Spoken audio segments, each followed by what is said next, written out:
is the final episode in the Biohazard Work Log series. We have a lot to cover in today's episode, so sit back, relax. Here's part 15.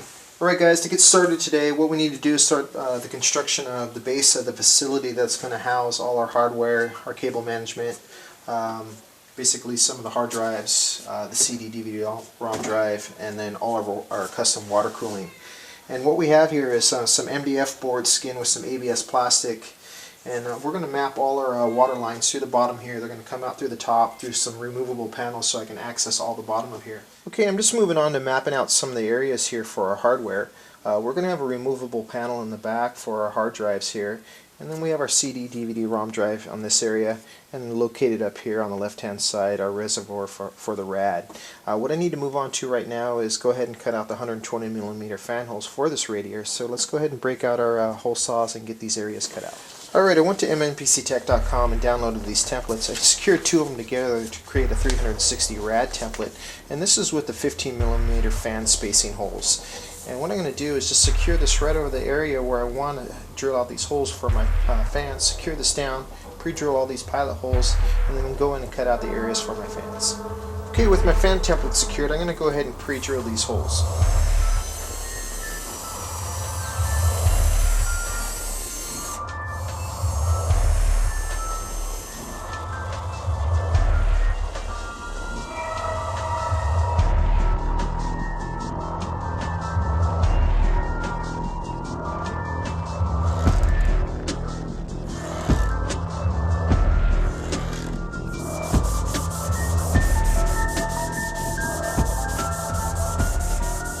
Alright, I just went ahead and attached the mounting brackets to the radiator here and installed a couple fans. Another fan will be installed in this location.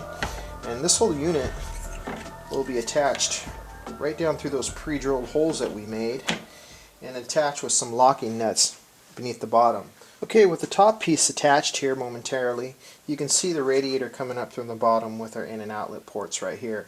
The 4th and 5th and 6th fan will be installed in these locations, and we're going to use the Cooler Master Excalibur fans for this portion of the build. Okay, I just want to also go in and make where the areas are that I'm going to do the cutouts for the cable management for the 24-pin power supply, the SATA connections, and the front power connection as well. And we're going to pass the lines down through this hole that I'm going to cut here. They're going to come up through a little panel that we're going to create a removable panel here, and the front panel connections will come up through the side as well. Okay, so what I've done here is I just created these little brackets that are going to hold down our front panel fan controller, our CD, DVD, ROM drive, our reservoir, and of course our hard drives. And I also started working on these little brackets here that are going to be mounted up in various places across this panel that we're going to pass our water cooling tubing through.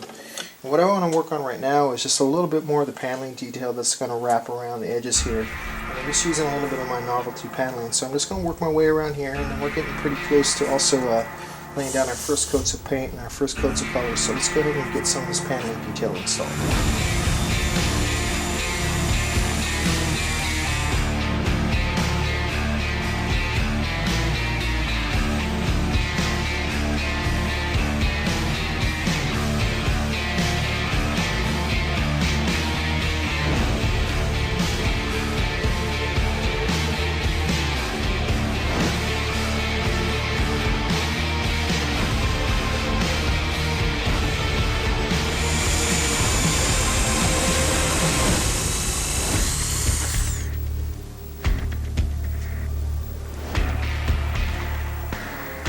Alright, I kind of just went in and created the areas here for cable management and our water cooling.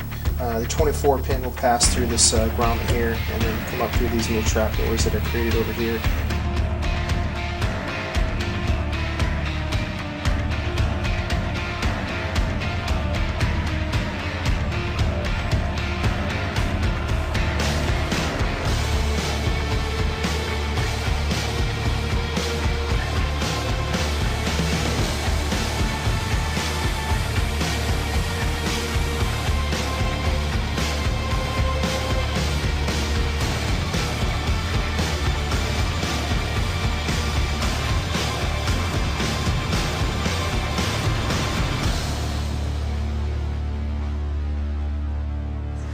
Alright, I just went ahead and mounted the radiator inside the case here, and we got 6 fans spinning up. And I just want to test again the speed of the fans on the fan controller.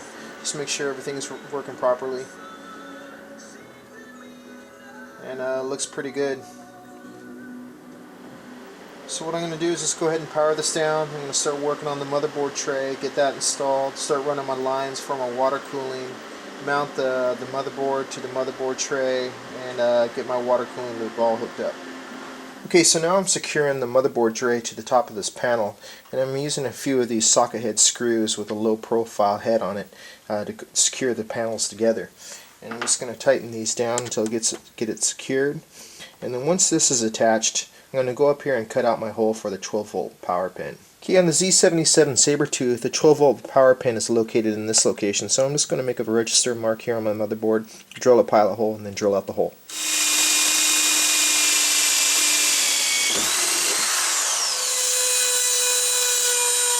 Okay, I went ahead and mounted the front panel fan controller. Now I'm going to move on to the hard drives, the reservoir, and the CD DVD ROM drive. Alright, I'm going to get ready to mount my hard drives now. What I've done is cut out this piece of foam and rubber matting, and that's going to cut down on my sound absorption and vibration. Alright, I moved on to mounting the hard drives here. I have a Crucial SSD drive here, 128 gig, and then right below that, 1 terabyte drive for storage. Once I mount this, I'll move on to mounting the reservoir.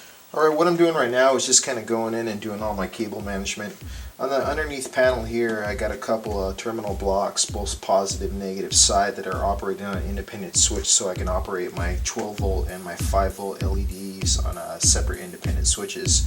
And then over here on this panel, I'm starting to mount all the pins, all the outlets for the SATA connections, the 24 pin, the 12 volt power, and make sure everything's all tidy and squared away underneath this panel before I secure the two of them together.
Alright, Avexir supplied us with 8 gigs of their 1600 megahertz gaming memory, and I'm just going to go ahead and install these into the case, or into the memory channels, excuse me, and after that I'm going to do a simple power test post, make sure everything is booting up properly.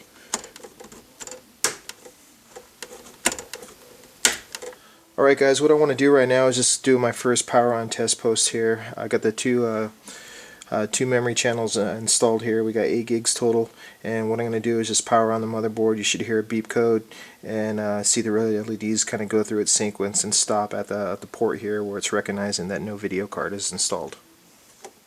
You can see the red LEDs coming on. It's recognizing the memory, it's picking up the memory, and it's stopping where the video card should be. So now I'm going to go ahead and power this down, hook up my video card, hook up my hard drives as well, and hook up a monitor, and then do a BIOS test post, make sure we're getting into the BIOS screen. Alright guys, I moved on to mounting my two video cards. We're using the 560 Ti's on these. I was hoping to upgrade the cards before the completion of this build, either to the 660 Ti's or the 680s, but that didn't happen. Hopefully I can get some sponsorship on these cards down the road. That'd be great. But I'm just hooking up the PCI lines here for power, and then we'll hook up the SLI bridge as well, and then we'll install our sound card and then do a BIOS test post and make sure that we're getting video.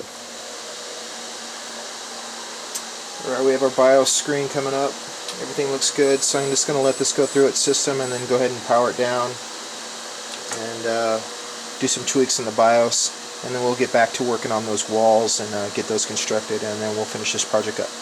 Alright, I'm just kind of going in and tidying up my cable management here, make sure all the cables are tidy and the inside of this is very clean. Don't really care for a lot of wires running across my panels or inside the case. Try to hide them as much as I can. And everything looks pretty good. I'm pretty happy with how it looks. What I'm going to do now is just go ahead and start attaching those walls, do a little bit of more paneling detail on those pieces, and then we're going to do a final boot up on this thing and finish up the Biohazard project. Alright, I decided to go ahead and reconstruct the left wing and the right wing wall.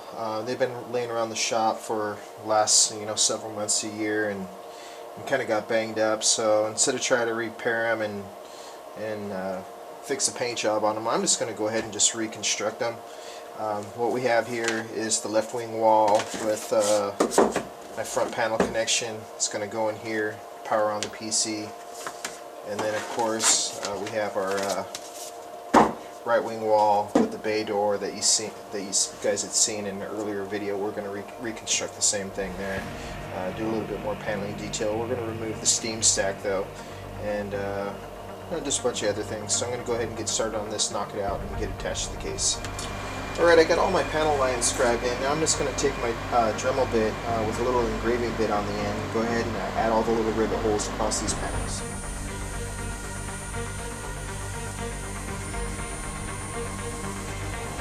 Alright, what you're looking at here is the right wing wall with the bay door, and I'm just kind of dry fitting the panels together right now. I'm just going to go in and add a little bit more steam pipes and little vents in here just to give the panel a little bit more detail.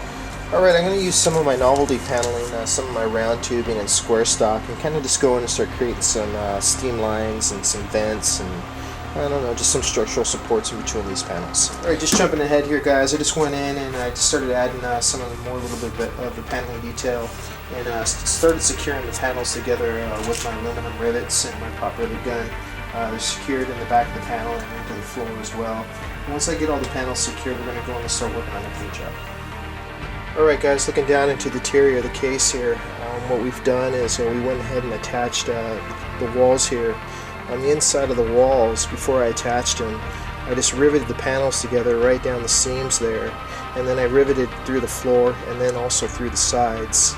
And over here, the panels are secured with lock nuts and bolts down through the bottom that come up through the bottom of the case, holding the thing together. If I ever wanted to take this apart, this whole top area will just come right on off when I release the bolts from the bottom, so I can just lift this whole thing off if I needed to.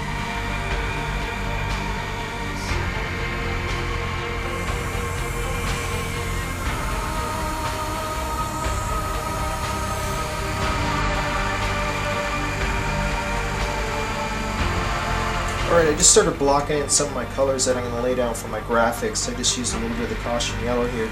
Now I'm just going to take some of my vinyl letters and then I'm going to lay out my graphics, spray it over with the top color, and then reveal the graphic by pulling up the vinyl letters to reveal the graphic underneath. Okay, just finishing some of the paneling detail guys. I just went ahead and created the airlock symbol, the Umbrella Corporation logo right on the side of the bay doors there. But this is still looking pretty plain to me. It looks like it needs a little bit more paneling, a little bit more graphics and detail. So we're just going to go in here and kind of figure out what we need to do just to make this panel pop a little bit.